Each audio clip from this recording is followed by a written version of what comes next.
പ്രിയമുള്ളവരെ, വളരെ ഞെട്ടലോടെയാണ് ഞാനൊരു വാർത്ത ഇപ്പോൾ കണ്ടത്. അതായത് നമ്മുടെ രാഹുൽ മാങ്കൂട്ടത്തിൻ്റെ വിഷയത്തിൽ കൂടുതൽ വെളിപ്പെടുത്തലുമായി ഒരു മാധ്യമപ്രവർത്തക രംഗത്ത് വന്നിരിക്കുകയാണ്.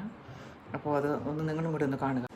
പ്രിയമുള്ളവരെ, ആദ്യം നിങ്ങൾ ഈ ഡിസ്ക്രിപ്ഷൻ ഒന്ന് വായിക്കുക. രാഹുൽ മാങ്കൂട്ടത്തിനെതിരായ ആരോപണം വ്യാജമല്ല, പുറത്ത് അറിഞ്ഞതിലും ഗുരുതരമാണ് യാഥാർത്ഥ്യങ്ങൾ. ഇപ്പം ഈ വാർത്തയിൽ കാണുന്ന ഇവരാണ് പോയി നേരിട്ട് ആ കുട്ടിയെ കണ്ടു എന്ന് പറയുന്നത്. ഓക്കെ, അവർ പറയുന്നത് നമുക്കൊന്ന് കേൾക്കാം. എല്ലാ കാലത്തേക്കും നീണ്ടു നിൽക്കുന്ന ട്രോമയിലേക്ക് അവളെ എടുത്തെറിയുകയും ചെയ്ത രാഹുൽ മാങ്കൂട്ടമായി കടക്കുന്നതിന് മുമ്പ് ഇന്ന് എനിക്ക് പ്രേക്ഷകരോട് കുറച്ച് കാര്യങ്ങൾ വളരെ ഗൗരവമായി തന്നെ ആദ്യം തന്നെ തുറന്നു പറയാനുണ്ട്. ആ പെൺകുട്ടികളിൽ ഒരാളെ ഞാൻ കണ്ടു.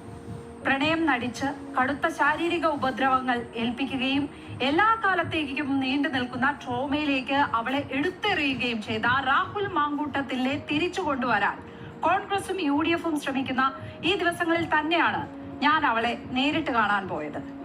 കരുതിയിരുന്നതിനേക്കാൾ തകർന്ന ഒരാളെയാണ് ഞാൻ കണ്ടത്. ആവശ്യത്തിന് ഭക്ഷണം കഴിച്ചിട്ടോ ഉറങ്ങിയിട്ടോ ദിവസങ്ങളായിട്ടുണ്ട്. കാണുമ്പോൾ ഒന്ന് കെട്ടിപ്പിടിക്കണം എന്ന് മാത്രമാണ് അവൾ എന്നോട് പറഞ്ഞ ഒരേ ഒരു ആവശ്യം.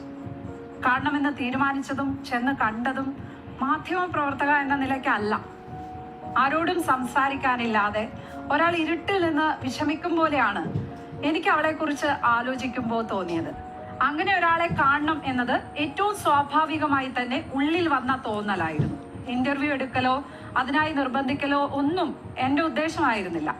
അവളെ കേട്ടപ്പോഴും തെളിവുകൾ കണ്ടപ്പോഴും പുറത്തു വന്നതിനേക്കാൾ എത്രയോ ഗുരുതരമായ കാര്യങ്ങളാണല്ലോ എന്ന ഞെട്ടലാണ് ഉണ്ടായത്.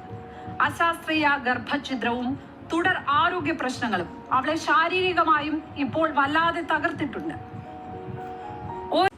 ഓക്കെ, ഇതിന് താഴെ വന്നിരിക്കുന്ന ഒരു കമൻറ്റാണ്. അന്വേഷണം നടത്തുന്ന ഉദ്യോഗസ്ഥരെ അവിടെ വിളിച്ചു കൊണ്ടുപോയി അന്വേഷണത്തോട് സഹകരിക്കുക, അതാണ് വേണ്ടത്. അല്ലാതെ ഞാൻ കണ്ടു,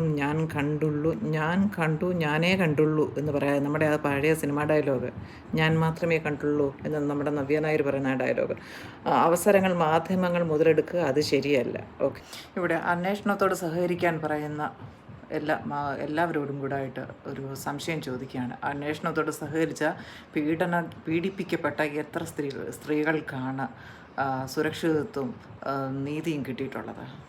ആരെങ്കിലും ഒന്ന് എടുത്ത് കാണിക്കാൻ പറ്റുമോ? ഇപ്പോൾ ഈ ഒരു രാഷ്ട്രീയക്കാരൻ്റെ കാര്യമായ കാരണം വലിയ വാർത്തയായി.